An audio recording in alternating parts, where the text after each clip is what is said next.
All right, welcome to the live stream, everyone. Here on my channel, Win the House You Love, and Dan Frio's channel, the rate update with Dan Frio. Over here, oh yeah, it's this side, isn't it?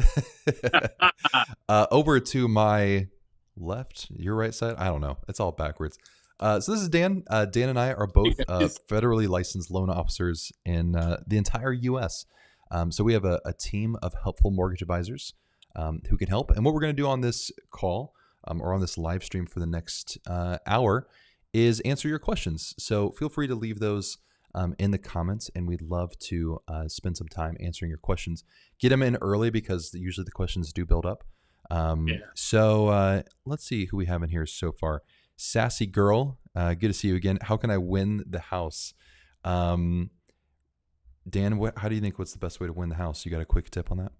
If whoever can figure out what's different in today's video, we'll answer every time you post a question today. You'll be what is different about me and Kyle today? I'm not saying maybe background, but not background. That's more, it stands out a little bit more. Was it what Bobby Bo's got? Where's the stash? that may have disappeared. I lost a bet. Yeah. Let's see. Buzzer Baby, looking forward to this live stream. Hello from Spring Hill, Florida. Kevin said howdy from Dallas, Texas. Angel, good to see you again. Drew Williams said spending my 20th birthday right. Well, happy birthday, Drew. Who else is in here? Jesse Joseph said good evening, gentlemen from Massachusetts. Sweet. Well, welcome everyone. Please ask your questions here, and we'll get to those in a second. Dan, do you want to cover what in the world's been going on with just everything in the market recently? You have the recent change with Fed interest rate. Yeah. So if you're on my channel, you might have saw my video today. I do a live event each day too. As soon as the market closes at 3 p.m. Central Time, that's my time here in Chicago, I do a live update, and I talked about this basically extensively today. So if you're not a member of my channel, there should be a link down below or something like that to check me out. So check that out. Kyle and I, we're on the same team. We work together. We do a lot of marketing, and we get the word out there, so people need help, we can help you out. So what happened today is the Federal Reserve came in and they increased rates by 0.25. I call it 25 basis points. So that's kind of the mortgage lingo, but they did that. And initially, we all knew it was coming. But initially, it was like, okay, the stock market started, taking off. It was up 150 points or so. Bond yields started to move. Rates started coming down. And then all of a sudden, the market shifted. I think the Dow ended down like 300 points. Mortgage rates eased a little bit, but gave back some of their stuff. So I just want to put this out in context, guys. Don't freak out about the banking situation. It's not systemic. It's not going to go throughout the whole systems. It's a lot of buzzwords right now. If you watch my channel, if you check me out in the mornings, I'm going over the bank stocks that have gotten hammered in the last week because of this. And yesterday, a couple of them in one day were already up 40%. So you got to really watch this news and watch a lot of the context. But the Federal Reserve came out and said, basically, we knew inflation was getting a little bit hotter, and we knew the jobs market was getting, coming back really good, and that was scaring us. So we were really going to jack up rates, but because of this banking dilemma, that's what happened. And then this is a weird situation. One of the people that created some laws back in 2010 was called Barney Frank. And he was a gentleman that created the Dodd-Frank bill, which was basically supposed to be the instrument that saved the banking industry. Well, one of the banks that just got shut down last week, he's on the board of directors of. So it's kind of like, so I just watched an interview he did, and he said it's all political. Well, maybe it is political. So this might be kind of a stage thing. I'm not saying that. I'm not one of those the world's ending kind of things, but this isn't going to be a huge, massive bank issue. So please relax, people. And here's the last thing I want to say. We've had multiple people call up and say, hey, I know you're a bank, but how solvent are you guys? Because I don't know if I want to get a mortgage through you guys. So there's a couple complex pieces there we're going to discuss in today's video. But guys, I'll put it this way. If you're going to put a bunch of money into a bank, you're putting your money into a bank, make sure you do all your due diligence. If somebody's giving you money, you might want to hope they go out of business and they lose your mortgage, and then you have a free and clear house. I can almost guarantee you that's not going to happen. So Yeah. that's basically what's in the news for this week. Yeah, there's not much risk if you're getting the loan for it. It's not like they're going to go out of business and then be like, give us that back. That's not Yeah, all that's your not how that works. receivables, bank's going to step in, grab all the receivables out of that bank. Trust me, you're going to have to continue to make a mortgage payment. Yeah, unfortunately, it's not legal to claw that back. Yeah. Bobby said, I closed in January, got lucky at a 5.5% rate. Wait, You know what's interesting is that a friend of mine asked me recently, like where I thought interest rates were going, and I was kind of telling him, I was like, man, like 3%, I don't think is going to happen for a long time. Five, the like mid to low fives, I think is probably really healthy for the market, and probably is going to be more of what we'd expect if when inflation cools down. But 3% was just an artificial market created by the Fed doing billions of dollars monthly in quantitative easing, where they're just like gobbling up mortgage-backed securities, which is sending that interest rate lower. yeah, The odds of that happening again, like they only did that because of COVID starting and the fears around liquidity and everything coming to a halt. So the odds of that happening again are pretty low. So 3% doesn't look super you have realistic. to make sense of this. It was the lowest rates in history for the whole duration of time mortgages existed. So I've done this for 34 years now. It's the lowest rates I've ever seen. So, and it's probably going to be the lowest rates I've ever seen in my whole life. But you mentioned one thing, and this is where I try to really teach people on my channel, is I try to dissect a lot of words people say. And I'm gonna piggyback off one thing you said, and then we'll go off to questions. You said rates in the low fives would be healthy for the market. That's key. Okay, and here's what I'm going to spin off of that a little bit. The Federal Reserve doesn't want a healthy housing market right now. They want a pullback, and that's why they did what they did last year, because part of this whole inflation mix, a third of it is housing. So if they can really kind of take the wins or the sales out of housing, they're going to do so. And they did so in 2022.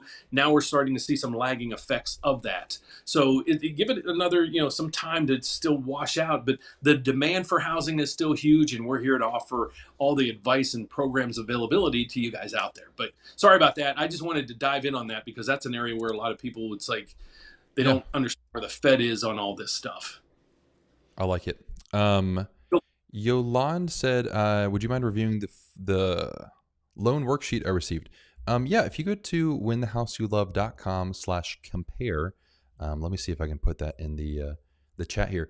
We have a way you can securely upload your whatever quote you have, and we'll compare it against the lenders we work with. Here in just a couple minutes, we're going to show you the software we use to compare all the lenders that we work with on the back end.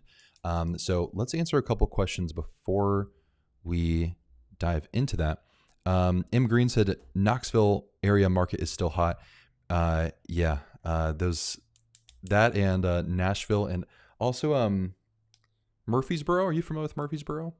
No. Uh, all the like after Nashville got overcrowded, now all the other markets are getting destroyed too. Throw out. Yeah. Jeff said, I'm in a very hot market at the moment. Thankfully, we're in a good place with no debt and decent amount of cash. Which should we feel comfortable waiving first, financing or appraisal? How much down? So first, when it comes to waiving financing, you can't waive financing unless you're buying with cash. Because if you waive your financing contingency, basically what you're saying is if we can't get approved for a mortgage, then we're willing to pay cash. Otherwise, you can sue us for performance on the contract. So financing isn't really something you can waive unless you have the cash to do so. Also, the appraisal doesn't get waived either. What you're doing is you still have an appraisal if you're getting a mortgage, but what you're doing is saying that if the appraisal comes in short, less than the purchase price, that you're going to make up the difference in cash. That's usually what an appraisal waiver is saying at that point. So usually what people will do if they do put an appraisal contingency waiver, it's not an appraisal waiver, it's an appraisal contingency waiver, is they'll set a cap to it. So maybe you're willing to cover the gap of up to $10,000, up to $5,000, whatever is comfortable for you. Having it unlimited is a little scary because, for instance, like we just had a client who had an appraisal come in around $100,000 short. Now, of course, it's on $1 million plus purchase price, but you don't want to be contractually liable for something like that. So usually having a cap there is good, and your real estate agent can help you with that as well. Holigway. Hello, host. What Hello. bank is the lowest interest rate so far? I'm a first time buyer. We'll show you here in a second. We have a software tool that scans over 80 different lenders, and we'll bring that up in a second. Louis said, I'm 21 and I'm self-employed, making around $20,000 a month. That's awesome. Since this year, however, I haven't filed taxes. Currently just investing my money in the stock market, but want to buy a fourplex in HTX. Any help? You want to take that one? Here, so you started. You're 20 years old. God bless you, man. But here's the problem you're going to have. You need 2 years of full tax returns in most cases when you're buying a property. So how do you get around that? Well, there's products available right now that are called non-QM. So basically, qualified mortgages are the like conventional loans and just standard loans. Non-QMs are just ones that fit outside the box, but they're still good loans. So there's loans available to you. You can go off of bank statements and 1099 income and things like that. So you might fit some of those. I don't know how you get paid. If you get paid 1099, you probably do because you're self-employed, or what that entails. But there might be something here for you. But in most cases, you'd have to wait for 2 years. And I repeat, I changed that.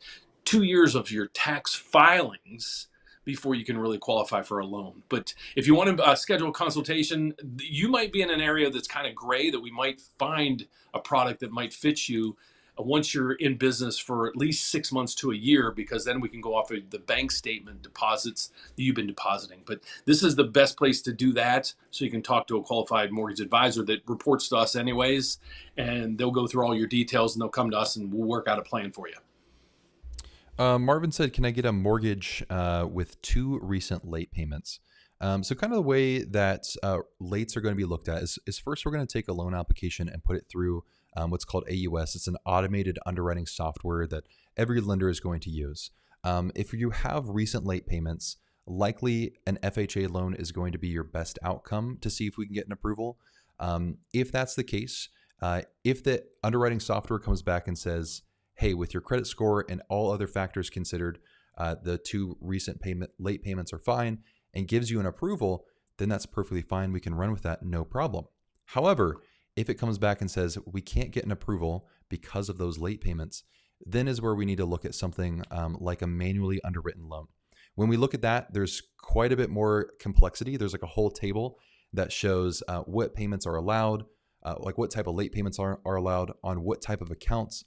Also, you have to have what's called compensating factors. So for instance, you're coming in with maybe a certain amount of reserves, or your debt to income ratios are going to be limited. You may also need rental history included in there as well. So it gets a little more complex when we get into manual underwriting. And that's what we do on these, these calls here, is we can go in a more in-depth look at your situation that we can't cover right here on a live stream. Robin said, hey, Kyle and Dan. Also, hey, everyone. Hey, Robin. Hello. Also, my brother's in here. What is up? M Splash said, I'm looking to buy a home soon using, we'll use a VA loan. Is it difficult to get homes to pass inspection for a VA loan? I've heard it can be quite a pain. You want to take that? Yeah, well, if you have a really qualified realtor, they should be able to go through the house with you and say, that's going to be an issue, that's going to be an issue, and that might not be an issue. But if they go through the house and say, no, this should clear, you probably be, in most cases, be good. A lot of people just get freaked out because what the appraiser is going to do is they're going to go through everything. Now, on a conventional loan, normal mortgages, they're like, if you have a screen, like a screen on a window that's ripped, they don't care. You have some peeling paint, a cracked window, things like that, they don't care. With FHA and VA, they're really sticky about those things. So they want them all repaired prior to you buying it. And that that does serve a purpose. So you're not getting into a house that needs repaired. But yes, it can be a little bit stickier, but your realtor should be able to go through the house if they're experienced enough and really point out the areas that might be affected. And then between them and the other realtor and so forth, it might be some easy fixes. Like we had one Yeah. recently that didn't have a stove and it needed a stove. So they went to Rent-A-Center, got a stove, brought it over, put it in, plugged it in, and then they had the appraisal done and it passed fine. Oops. And I have this. If you email me, I'll put my email in the description here or the chat in a second. I have a checklist that you can send to your realtor that shows everything that needs to be checked in here for an appraisal. So these are going to be common issues, and they can just scan through everything in here. You could do the same thing to see anything that an appraiser might say, this is something we need to look into. Awesome. So let me put that into the chat here. Just shoot me an email and I can send that over to you. There we go. Eternity Chris. Oh, thank you for the super chat. Oh, I think that's on Dan's channel. Thanks, cool. guys, If you folks, ask the girls. question, I'm trying to see. Where's my guy Ray? Is he here today? My guy Rye, our Rye guy? No. Yeah, it's one of those. He was with us every week. Eternity Chris, if you asked a question, please type it again because I can't see it. But if you're just throwing in the support, that's awesome. Gina said, is it possible to get pre-approved for more than one loan type? I'm open to houses in different areas, so could you go USDA or conventional depending on the location? You know, this is a really good question, Gina, because Nicole Nark brought that up. So Nicole Nark just joined our team, and she has a YouTube channel as well that's super helpful. And she was mentioning she ran into this where I think maybe we don't add a lot of clarity on, you don't just get pre-approved for one loan. What happens in a pre-approval is we're going to take your loan situation and the goals that you have and try to find what loan options do you have available to you. So that might be, maybe you can access USDA, conventional, and FHA. Each of them are going to have their pros and cons to see which is better for your situation. And that's exactly what we do on a pre-approval call, is we're not just going to say, what loan do you want, and hope that you figure out the right answer and we'll tell you yes or no. It really is like a collaborative thing where we're going to work together with you to see what's the loan that's going to fit the goals that you want, and then how can we help you qualify for that loan. So for instance, Gina, in your situation, a lot of people usually, if they're looking at USDA, we usually want to have like kind of a backup qualification of sorts, like conventional, because USDA is limited to a specific area based on the USDA eligibility map. So you may find a house that's outside of that. And if that's the case, it doesn't mean you're excluded from home buying. It just means you go with a different loan type that works in that area, like conventional or FHA, depending on your situation. So absolutely, that's what we do. We'll help you qualify for multiple different types of loans. You just communicate what are your goals, and we'll help you figure out what's best for you. This might be a good segment to roll over to what we were planning on doing. And here's why. And so what we want, the plan for today is we have a lot of people that call in. They're like, I need what your rates are today because I'm calling this place and calling that place and everything else. So today's event, what I wanted, my goal here was to explain to you guys what we do, all the programs and things that we offer you guys that are out there looking to buy a house. So let's break it down in components for a second. The first thing you need to do before you really do anything is you need to get pre-approved. So you're going to need to find a lender. We're going to show you right now the best way to do that. And Kyle will log that up here in a second. But the other stuff that we do is a lot of people are moving to areas they might not know about. They might know, okay, I know the area, but I don't know who's a realtor to use and things like that. We offer a service that can vet realtors right in the area that you're looking at. And I don't care where in the whole country you are. We have a system that we're going to go in. You're going to say, I'm not working with a realtor. That's what I hope you say. And we're going to say, okay, let us help you. We're going to work together and we're going to vet realtors on your behalf to set you up with the perfect realtor for you. Okay. So that's the part. So we'll get you pre-approved. And we're going to make sure that we get you pre-approved in the right program. And then we're going to make sure we get you into the right rates and fee structure because that's huge. So we're going to help you get pre-approved. We're going to help set you up with a realtor if you don't have one in that area that's vetted. And then we're going to work as a team together. That realtor then is going to have probably the home inspector that you can use. If you need an attorney in your state, they'll have that piece of the puzzle. So we're going to create one big team for you so you can go forward and know with confidence that you can get something done. So Kyle, if you want to explain how we do the rates searches, and then I can chime in as well. Sure. Yeah. So I pulled up this software that we use. Unfortunately, there's no way for you to get like, if you're not a loan officer, to get access to this software. It'd be nice, but it unfortunately doesn't work that way. So this is what we use to be able to scan the lenders that we work with. So you're probably familiar with the term like a mortgage broker. And basically what a broker does is they'll go and they'll work with multiple different wholesale lenders. And so that's what we do. We have a federal license, so we work in all 50 states, but we also work with multiple different lenders, over 80 at this point. And so Dan has a really good analogy, which I really like, which is it's very similar to if you're going to go and buy, let's say, toilet paper and hoard it from everybody else when a pandemic hits. If you're going to go buy toilet paper, instead of going to Walmart or Kroger or wherever else you may go, you go to Costco, right? If you go to Costco and you see there's lower prices there, it's because they're marked extremely close to wholesale prices. And Costco doesn't charge you extra money because it's wholesale. So that's exactly what a mortgage broker does is we work with multiple different lenders. We're able to offer loans to you at a lower cost and don't upcharge any money for that. So in the software, this is how we can look through a bunch of different lenders because it would take us forever to go through each lender one by one to find prices. So Dan, you want to give me a scenario that we can run through? Our typical loan size right now is about a $375,000 purchase. Okay. We're going to go five. Well, let's go with a first-time homebuyer program, 3% down. And let me explain this really quickly too. LTV is what's kind of common. If you talk to a loan officer, the LTV is just the loan to value ratio. So if we're doing 3% down, that means we have a 97% loan compared to the value of the home. It's just 1 minus your down payment percentage is going to give you that loan to value ratio. All right. Okay. So that's, you got that. What else is on there that's needed? 3% down. You need do 30-year. Yep, 30-year fixed rate. I don't want to do any ARMs right now because ARM rates aren't that good. Let's say I'm in zip code. I can't see what you're seeing there. Zip code 32. Oh, I'm sorry. He's got to put on his glasses. I'm old. Let's go with now my FICO. I got a fantastic FICO score. I got a 760 FICO score, and that's my Vantage score. Okay, brag. You're supposed to say you can't use your Vantage score. You need to make sure. You're right. I forgot we rehearsed this. You can't use your Vantage score, Dan. We didn't rehearse it. So one of the things that a lot of people have confusion is their credit scores.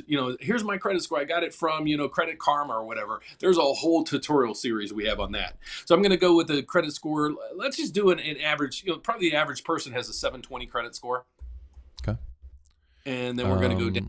I don't think really anything else matters. I'll give you my zip code here in a minute. We'll go first-time home buyer. We'll go primary residence. And there's a lot of fields in here that aren't, they might apply to some unique situations, but they don't apply to what we're doing in this purchase. So I'm going to put in a fake zip code, a single unit. Yep. All right. And we will submit. So then what it does is it's going to basically put in a call request to all these different lenders, and it's going to come back with their pricing. Basically what ends up happening here is we now have a whole list. Let me zoom in just a touch more here. Let's see that we can see, and I'll zoom out and kind of work around this with everybody. It's a little hard because I'm trying to make it all appear on screen and everything. But we can do this with you too on a call. We'll actually, if you want, you can Zoom with one of our mortgage advisors and we'll show you the screen of how this is all working and allow you to see what we see on the back end. So for instance, we have Next Bank, you'll see wholesale. Open it up there. Another big company, Fairway, New Res, wholesale. All wholesale. Caliber just purchased New Res, if you're familiar with those.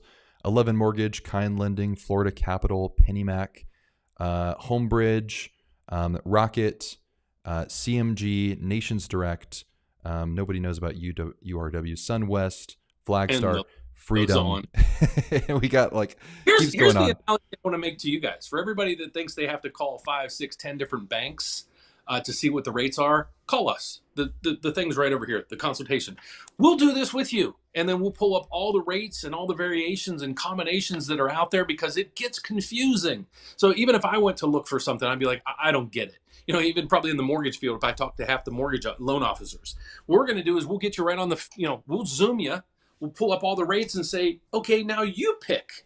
Well, you're probably going to pick the top one because it's the best rate with the lowest fees. But if that's not the one you want, we'll go down. But we're probably going to say, no, we want to take that top one because that's the lowest rates for you. So that's what we're doing. We're doing all your shopping for you. So if we can find you the realtor, find you the best rates, and put everything else in place, we're just trying to make this as simple as we can. And we're trying to show you the transparency on the back end of things.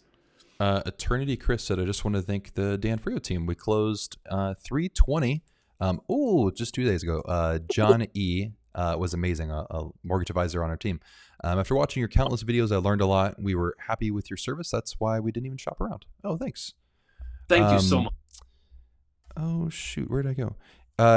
Yeah, what's interesting is I don't think I've seen another mortgage company ever show their loan sifter or any way that they do pricing on the back end. And that's been our interesting recent marketing plan is like, what if we just showed everything of how it works? And that's what if we just explained everything? We'll tell you everything. We'll show you the back end. We'll do this. We got nothing to hide because, ultimately, here's what's going to happen. Here's what drives me nuts is you're probably going to get a higher rate than we're quoting you, but they're going to tell you all kind of things they want you to hear and so forth.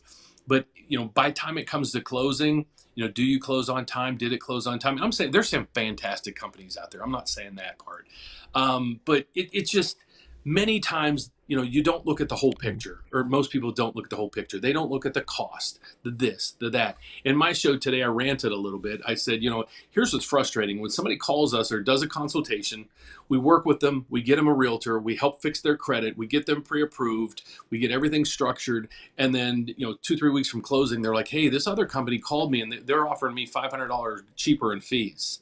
And it's like, well, we've been at your beck and call 24 hours a day, 7 days a week. There's some I feel there's money there that we earned just for the services that we created for you. So if you don't feel that way, I'm sorry, but that's how we want to be your one-stop shop. We want to work with those that want to work with us to get them from basically when they start, this process all the way to the keys in their hand. And just as like the person just popped up and said they closed on 320 and they came back and watching a video. So thanks for watching the video. Your mortgage is already done, but obviously you want to learn some more. And, thanks for coming back. You want to get in some questions? We got to do some power hour questions. And by that, I mean the infamous 30-second timer. To just show you guys what we do behind the scenes and how we do it. Also, we are a federally chartered bank. So we also have our own bank products for you guys. But this is, so we have our bank and then 90 other lenders. So I'll stop there. But I get all excited because this is a fantastic opportunity for us as well as you guys. Latrana said, I'm tired of not having a one-time shot. Can you clarify? I'm not 100% certain what that means. Yolande said, what is the point of lenders charging high origination fees, then giving a credit? Why not just reduce the fees in the first place? So this is very common, and it really is it primarily is just based on the way that the law works. So with a lot of lenders, particularly brokers, they have to disclose everything. So for instance, the origination fee, but then also they can offer a credit through the rate. So if you work with like a direct lender, they're just going to do all that on the back end through what's called a yield spread premium. The way that the law works with brokerages is they have to disclose that information up front. So it really just comes from full disclosure as opposed to, it's not hiding it on the back end that other companies do. It's just they aren't legally required to disclose that just based on the way that the law is written. So that's why it works that way. It's kind of weird though. I do agree. All right, sweet. One thing. You said tired of not having a one-stop shop. Yeah, that's kind of our goal. And that's why Dan and I have been such a fan of, I've only ever been in the broker world, and Dan's been in the broker world the majority of the time.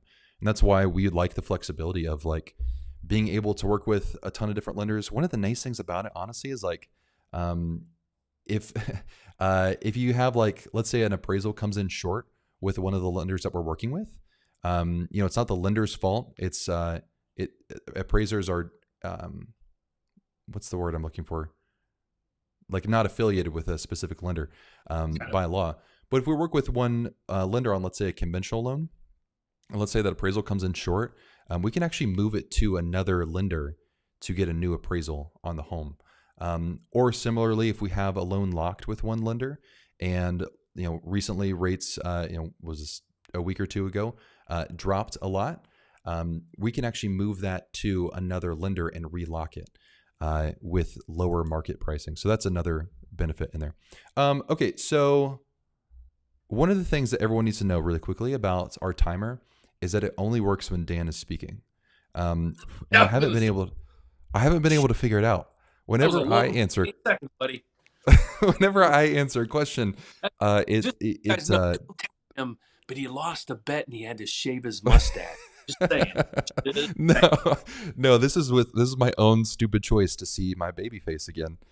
Okay, let's pop through these things so we all can. Right. Rick H said, "Hi boys, here's my story about for the new build we're trying to buy. They listed a house we wanted $314 after signing the purchase agreement.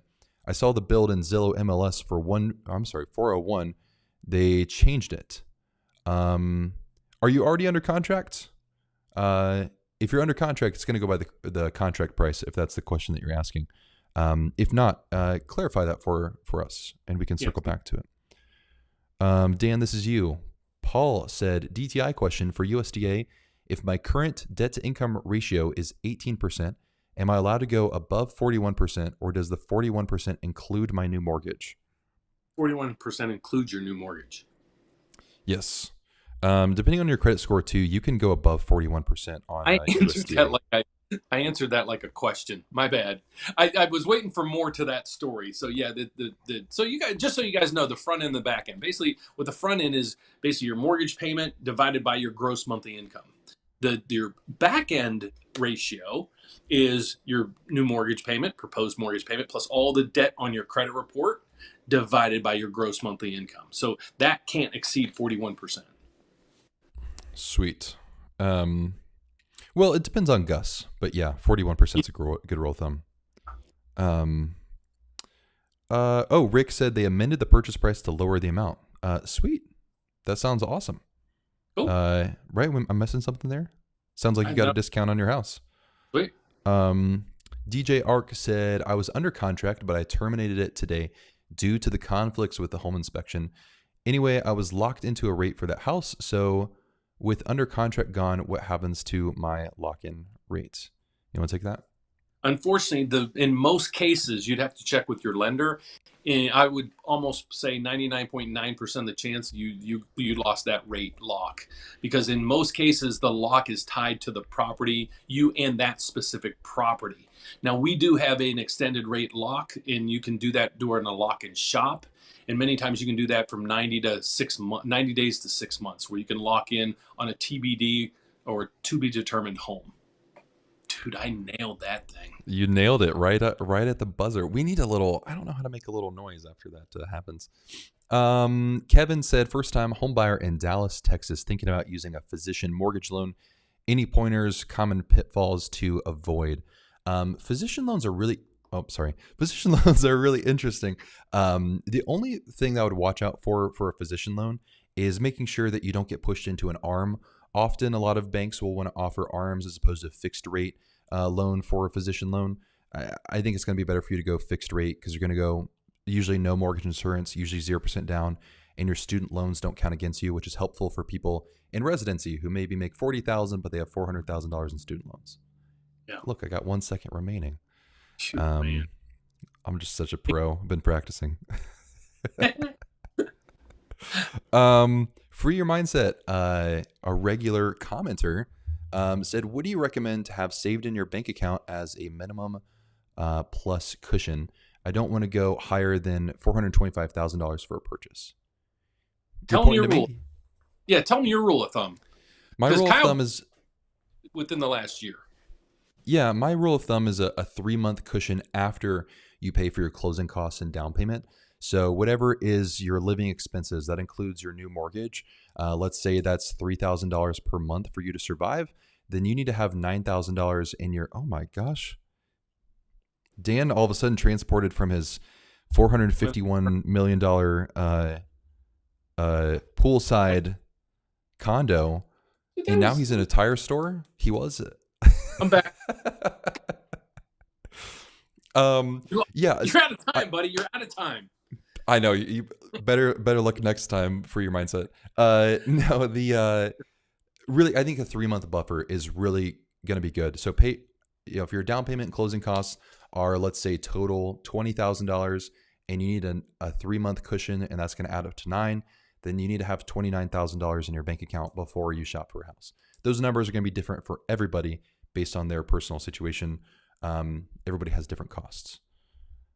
Korg said, "Hey guys, glad to make another stream. Does overtime count for income, considering a job offer that pays $20,000 a year on average in OT?"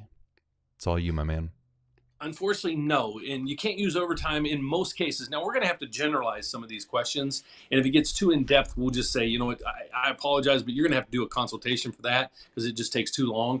But on average, you have to be at a specific job at that same company for 2 years. So we could figure out what your averages are, because just because, you know, 1 month you get huge overtime and the next month you might not, or 1 year you do, the next year you might not. So they take a 2-year average of that. And it needs to be consistent or upticking, not downticking. Yep. 5 seconds over. See you, Drew. Thanks for being here. It's Oregon. Oregon is the state of Oregon. Thomas, my wife has no recent credit history.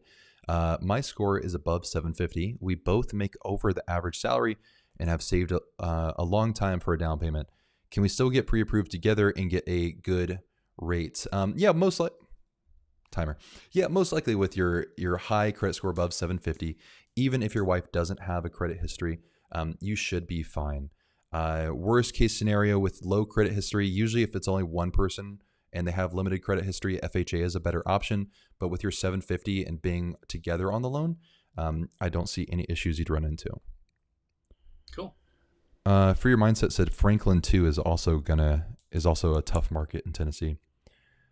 Cheryl said, what about mortgage loans for those who are on Social Security? Easy. That's the most stable income you got. I love so what those you loans. Do, in most cases, you take your Social Security, you multiply that by 125%. And the reason being for that, I'd like people to know why we do things, is because when people qualify for mortgages and things, we use their gross income. Well, when you get Social Security, it's actually a net check. So the banks allow you to gross that amount up 125% to equal a gross amount. Oh, that was good. I'm impressed with myself. And the reason being is you guys watch my channel, I ramble. And I know I ramble, but I greatly appreciate you guys sticking with us. I think that's okay, so we've talked about like shorts and YouTube shorts and TikTok and the whole deal. I think the inherent problem that you and I both have is that we both maybe talk too much, and a walkthrough's like an hour and a half. And I'm like, my AD will never allow for that. I know that. I feel like that's a record on the channel now to make an hour and a half video on FHA loans. I'm like, I don't know how to shorten it. I don't know how to say less.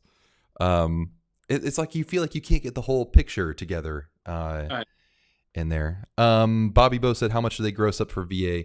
For government loans, VA, FHA, USDA, it's going to be 1.15. So take your Social Security or your non-taxable income times that amount. Conventional is going to be 1.25 that they'll use.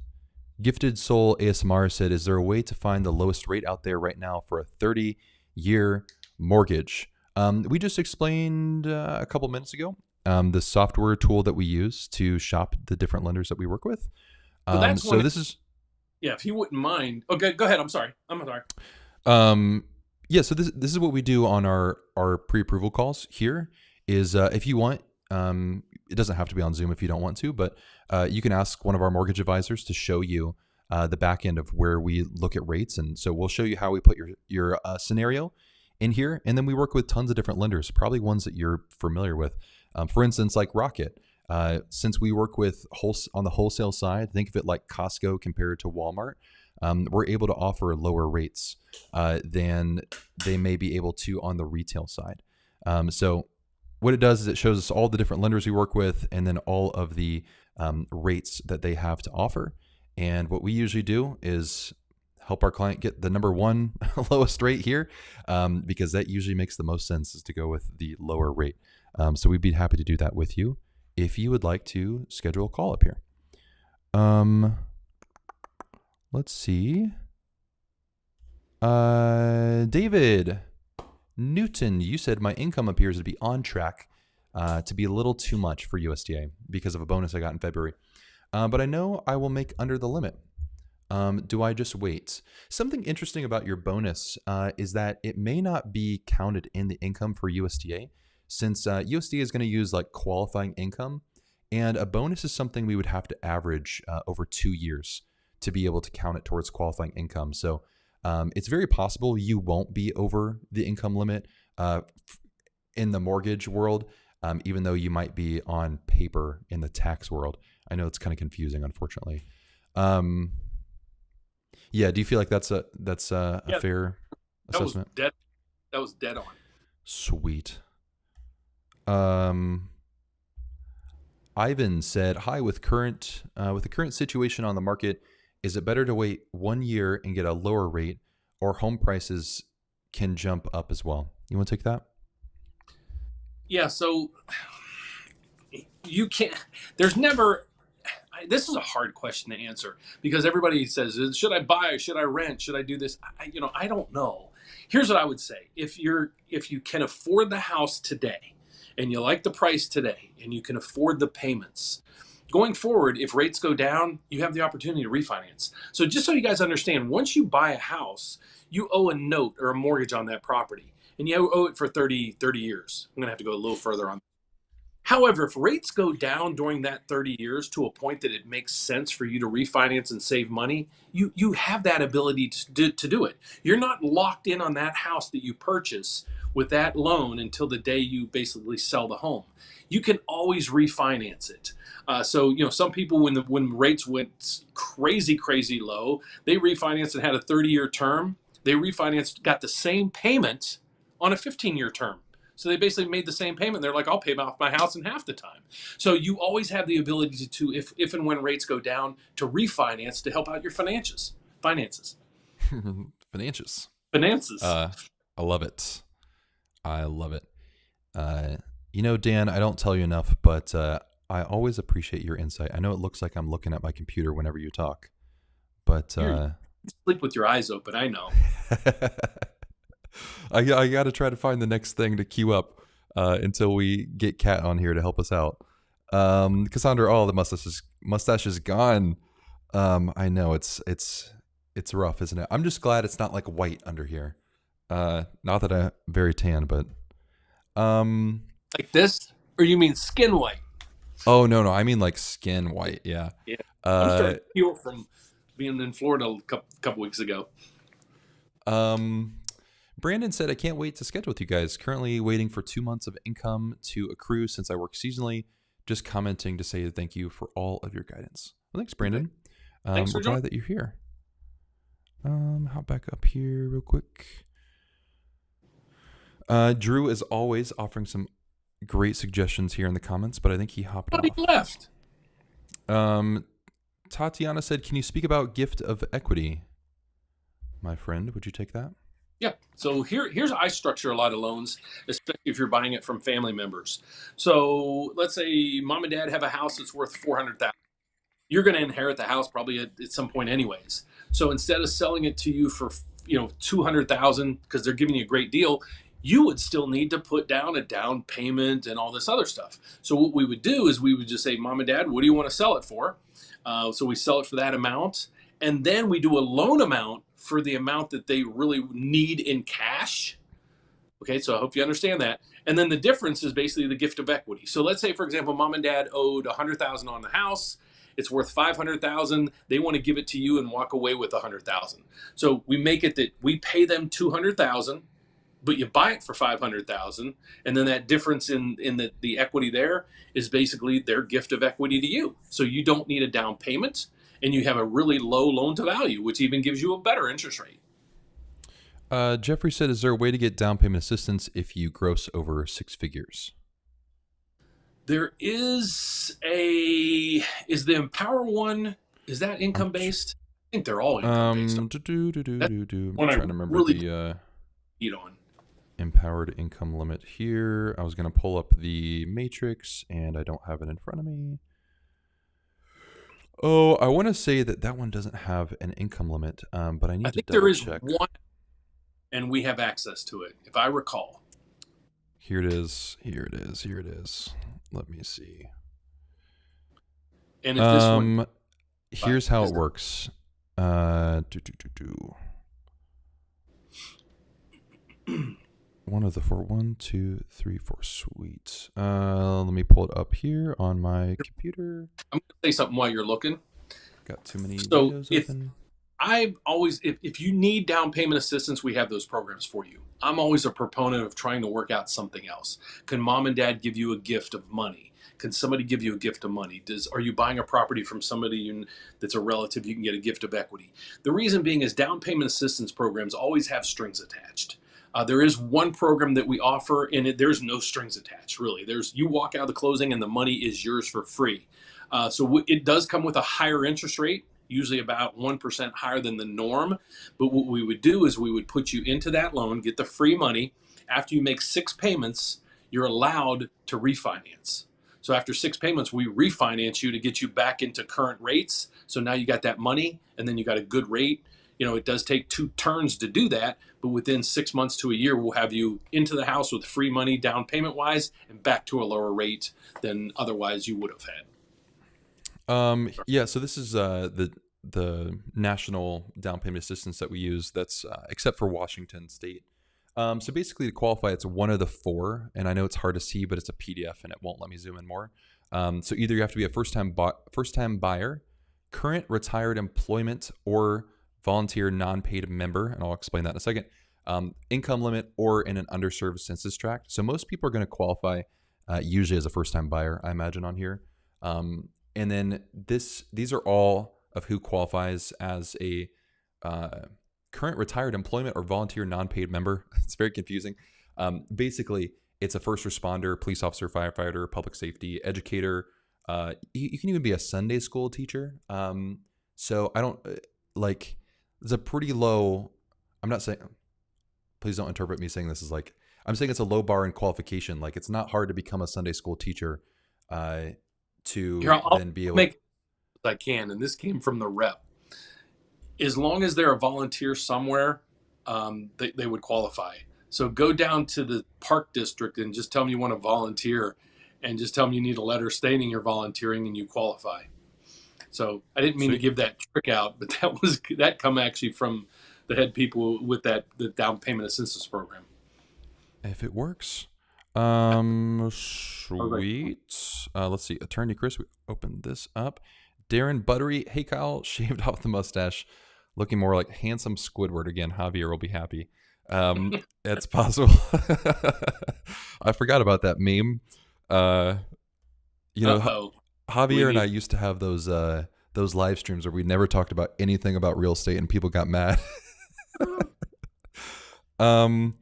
Drew said, I've seen VA loan appraisals subject to dirty gutters. I've never seen that before. That's pretty wild.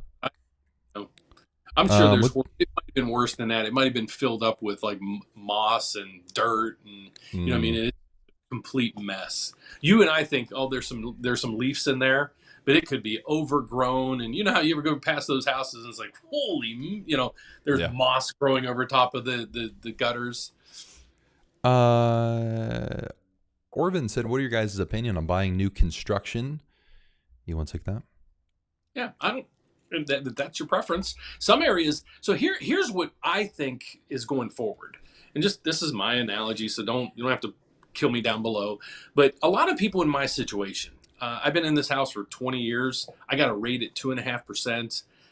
I'd like to downsize a little bit maybe, but if I downsize and I get a mortgage on that property, just say, my payment would be higher than it is in this house. So I just stay at the house. So existing home sales are not going to be very good this year on that side of the equation. So where does it get picked up? So existing home sales are people that already live in a house. They're putting an existing home on the market.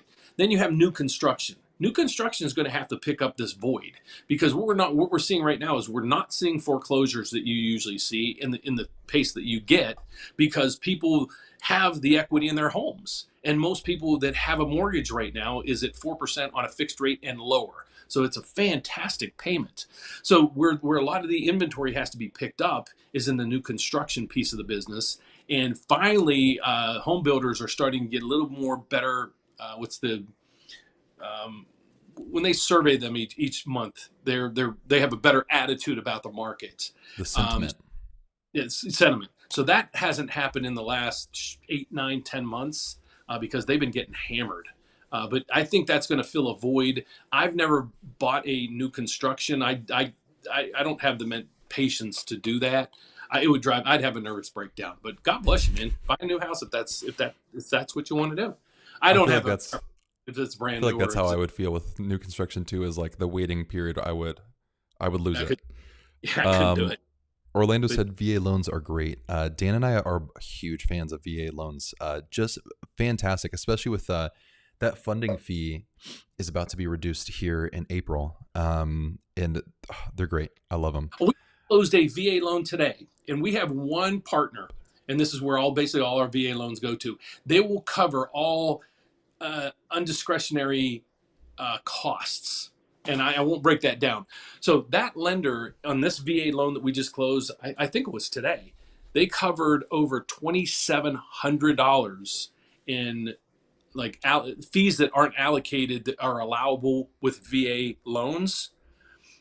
So the lender actually paid those, and so basically they covered $2,700 of the borrower's costs on a loan we just closed with one of our partners. Sweet.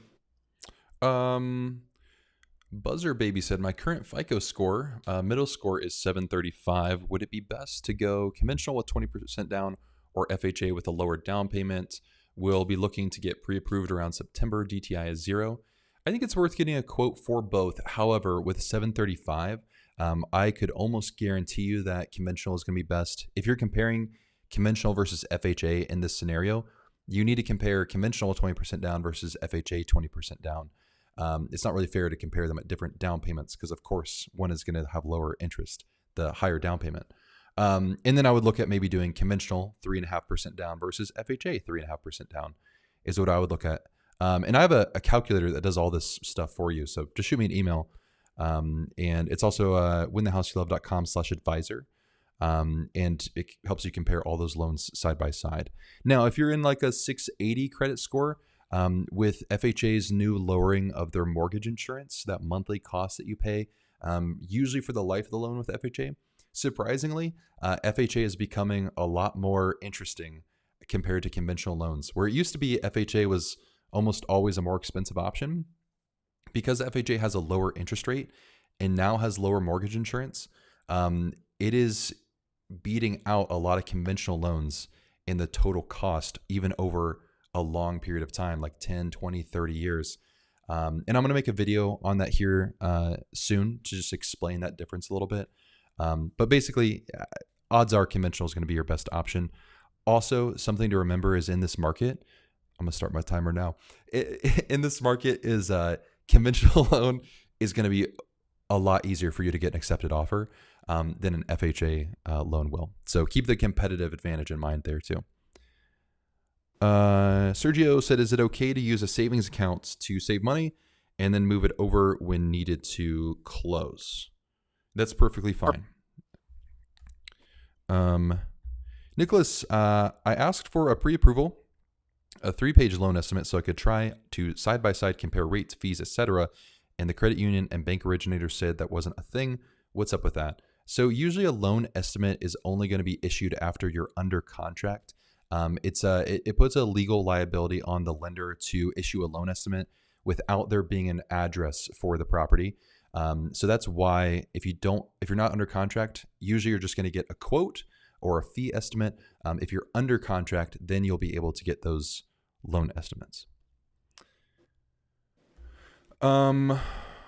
PMAC 559 said, "Hey guys, do you work on investment loans?" We certainly do. We can do single family investment loans. We can do multifamily, so 2 to 4 unit, and you can do those with conventional FHA. It's not technically an investment loan, but you can rent out the other units. And we also have specific investor products like a DSCR loan, where instead of using your income to qualify for the loan, we use the projected rental income. As long as it's higher than your mortgage payment, then you can qualify based on that. Jonathan said, "Can I buy a house with a conventional loan using 5% down and waive the appraisal? The house I'm looking at has a major foundation issues." Oh my goodness. And seller said they're only accepting cash because they're afraid of appraisal. This is a very unfortunate and easy answer. Dan? It'll never pass because like Yeah. Kyle was saying earlier, you can elect to waive the appraisal, but on the lender side, to give you a mortgage on the property, we're probably most cases going to require an appraisal, and I would assume if the foundation cracks is there, plus it's probably going to read that in your contract. So if somebody sees that there's a foundation crack, it's going to freak people out. So what I would suggest you do, if this is really the house that you want, get a structural engineer in there to give you a quote. You might be able to put that in and do like a rehab loan, like a 203 FHA 203K loan or something like that. And then you're going to, with the loan proceeds, you'll have to fix the foundation. But I wouldn't, just my recommendation, if I'm advising you at all, I wouldn't advise you to buy a house with foundational cracks and things like that if it's a problem. Now, you go into a lot of old houses and they all have cracks. But if it's a major crack with issues, you might be very careful on what you're going to do there. Yeah. F. Guerrero says, "So we have to be under contract with all lenders we're shopping around." No. So what under contract means is it means that you found a house that you like, you wrote an offer for it. So maybe you said, "Hey, I want to purchase that home for $400,000. And the seller signs and agrees to it. You're now under contract to purchase that home. You don't go under contract with lenders. You actually don't sign anything with a lender that's like has a contractual obligation until closing. Everything before that is just acknowledgement. So under contract means you're under contract with the seller to purchase the home, not with the lender itself, if that helps clarify. Let's go back here. Dan, what are the going rates currently? Per Mortgage News Daily, it's probably about 6.625. I think it was 6.75 at the beginning of the day, and then I think we had a little recovery at the end of the day. So the average. Now, this is really hard because every person's situation is unique. If you actually saw a rate sheet, you'd understand that it's really hard to quote somebody a rate because here's the differentials. Just a couple things that causes differences. Your specific credit score, how much money you're putting down, what kind of property is it? Is it a condo? Is it a single family home, a 2-unit, 3-unit? Is it your primary home, second home, or investment? Sometimes it matters on which state you live in regards to that. So the laundry list, and then what they're adding now is what your debt ratio is. So there's multiple things in there. So what we focus on, and on my daily channel, I go over where Mortgage News Daily's rates are every day, just so you can understand the pattern. So let's say one day you call me and I say the rate's 6.5, but Mortgage News Daily is 6.625. Okay. And then we didn't lock you in, but the next day the rate went up 1/8. Well, my rate probably went up 1/8. So it's just to watch the trajectory of where rates are going up and down, but your rate's never going to really match, some of these public-sized rates, because what you got to understand about rates is everybody pushes out there the lowest rate possible that they can get you. Not you, but that's available in the market. Otherwise, if they said, okay, you have a 620 credit score and you're putting 3% down, your rate's 799 when the market is 6.5, well, they would never get any business. Hey, my rate's 799 and these other people were at 599. You'll never call them. So a lot of this is just marketing, and that's what you got to be very careful of. Yeah. Gaming Entertainment TTV said, hi, I have 5 years old bankruptcy, Chapter 7, and my credit score is 480, and I live in Texas. I want to buy a house. So one of the first things I see here is like maybe a bit of a habits, or like yeah, I'd probably say more of like a habits thing that I would want to work on first is like from the Chapter 7 bankruptcy, if 5 years later you're at a 480, is where I'm wondering if it may be helpful to start addressing like what's going on with your spending habits or your budget habits in the moment. And like, this is in no way I'm like trying to put you down here. It's just more of like, from having a Chapter 7 bankruptcy, within a few years with really good credit habits and spending habits, it shouldn't be hard to get you back up to high sixes to a 700 credit score. And so unfortunately, like the minimum for a loan is going to be 500 for government loans. And even then with like an FHA loan, you're going to be looking at 10% down. So what I would really suggest is at this moment is one, let's talk to a credit coach, because there's probably some new things on your credit that we now need to address. And then also I'd start looking into what's going to work best for you in terms of how you can start budgeting or get your finances back in your control a little bit. Because I want you to be able to purchase a home and be able to do everything that you want to with your finances. But it sounds like there might be a couple things in the way, and it may just be as simple as starting to find like, is there a financial literacy course that can help you out to track your finances a little bit better, and then also work with a credit coach so they can guide you through things a little bit more detailed and help you with some of the things that are going on right now. I think those are really going to be your foundation layer before you start looking at getting into a home. Jesus Girl, aka Julie A, said, "Hey Cal and Dan, this is my first live, and I love listening to y'all podcast. I need to start using y'all more. I spoke to Dave a few weeks about purchasing a second home. Dave is a mortgage advisor on our team. Many blessings, kudos. Thank you.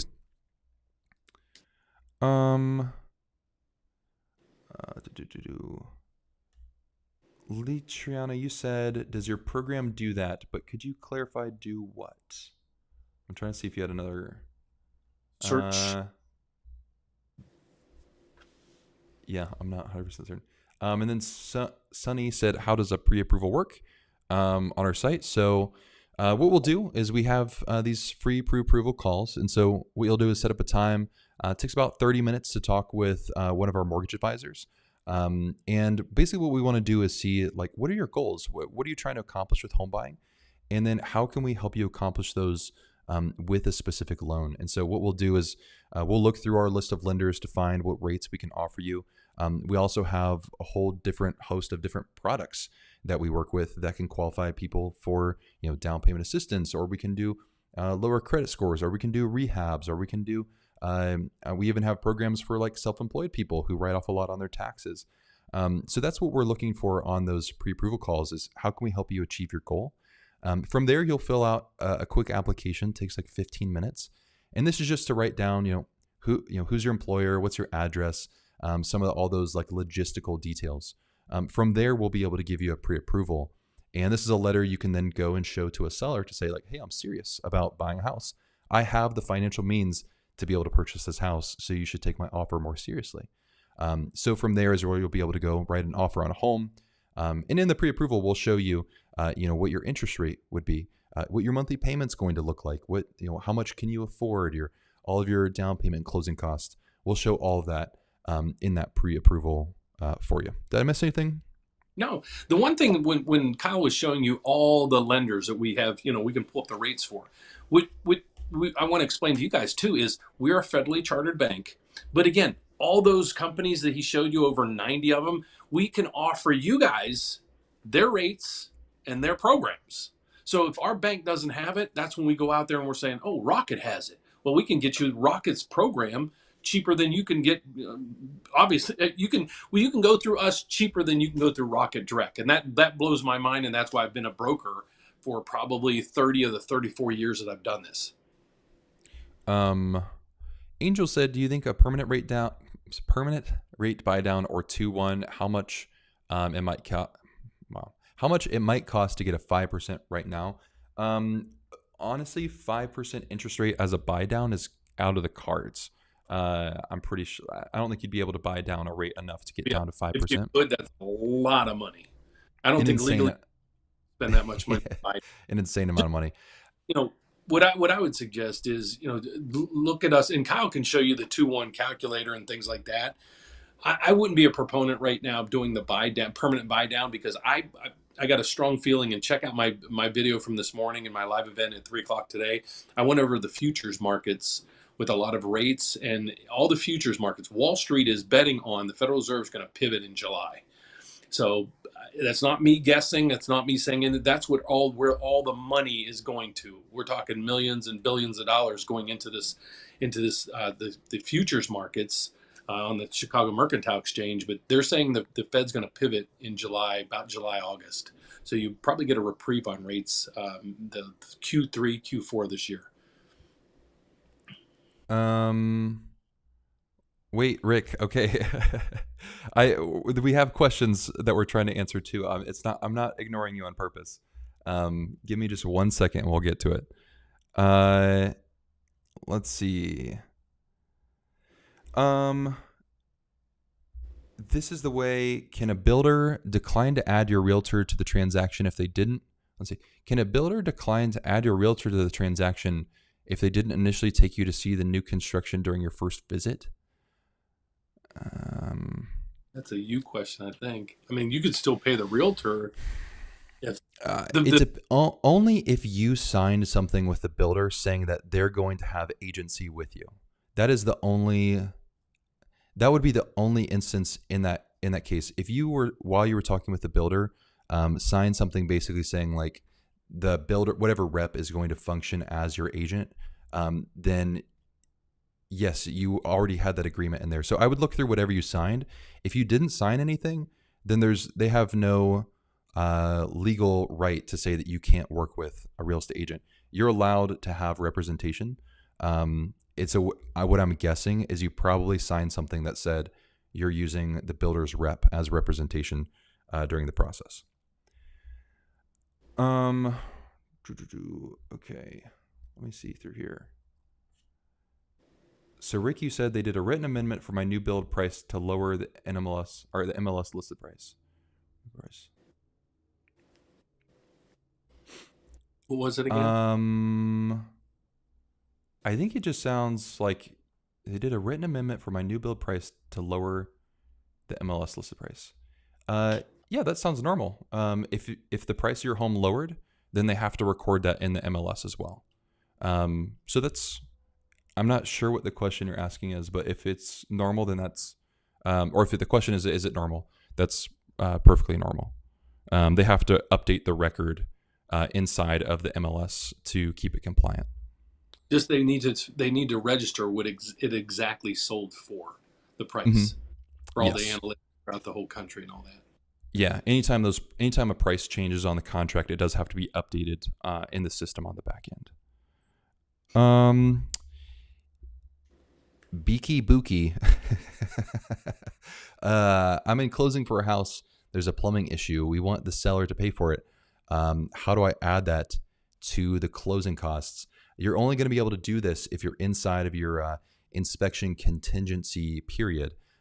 So talk with your real estate agent about, is this a possibility that you have? Because that's in the inspection contingency, you basically have up until a certain date to request repairs, either that they get fixed, you get a credit for them, or you get closing cost credit for them. And that's really what you're going to be looking for to ask for that. So Rick, you said, it's from my first comment, I got under contract. Then they did an amendment to lower the purchase price. When I signed the contract, they changed me more than the MLS purchase price. They changed. And then they readjusted it to the final value. That's what it sounds like. Yeah. I'm not 100% certain what your question is. Ultimately, like what your home purchase, everything is, the rule of law for your purchase is going to be your contract. It doesn't really matter what's on the MLS. That's a record keeping system. If someone gets it wrong on the MLS, then that person is wrong. Like they'll probably get like a $50 fine. Like your home price is not static on the MLS. It's not like what determines your home price. Your contract is the legal tool to convey your home purchase price. The MLS is really just irrelevant. It's just a record keeping system. So I'm not sure if we're missing something in there or not. How about we do two more? Two more. Okay. Two more. Sorry about that. Ohioan said April will be 2 years of income. Truck driver. I want to have a good realtor to work with before I apply for a loan, but I don't have one yet. Flexible timeline. Any advice? Thank you. Schedule a consultation. Yeah. We'll get you pre-approved and get you a realtor. It's probably best to be pre-approved before you work with a realtor. That way you have the full layout of all the so we'll work with you on your numbers. Get approved, and then once you're pre-approved, we have a system we can vet realtors. Right, you give us your zip codes or cities you want in.